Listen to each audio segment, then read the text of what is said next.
ဥဂျိုတွေကိုအတုံးပြူပြီးမှပေါ့နော်ရေခွဲလောက်တာတကယ်မိုက်တယ်ဗျာရေခွဲကလည်းဟိုလိုကြီးမဟုတ်ဘူးပေါ့နော်တကယ်မိုက်တယ်ဗျာတကယ်တော်တော်ဈေးကြီးတဲ့ပုံပဲပေါ့နော်ပြီးကြတော့ဒါကဘာဥဂျိုလဲဗျာတိတယ်လို့ comment မှာခံမယ်ချင်းချင်းပြီးမှရေးပေးပါလောက်တဲ့နေရာမှာကျတော့တကယ်လက်ဝင်တယ်ပေါ့နော်စိတ်ဝင်စားတဲ့ဆိုရင်ကျွန်တော်လည်းဒီဗီဒီယိုအဆုံးလေးကြည့်ရှုလို့ရပါတယ်ကော်ဘက်တွေပါတိုက်တယ်ကျတော့ကော်တွေပါအကုန်လုံးပေါ့နော်ဒီချာလေးလောက်တယ်တကယ်လာတယ်ဗျာသူတို့လောက်တဲ့ပုံစံရတယ်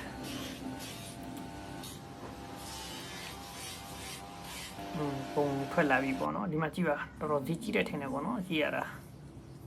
ဥချုံနဲ့ခွက်လောက်တာပေါ့နော်တကယ်လာတယ်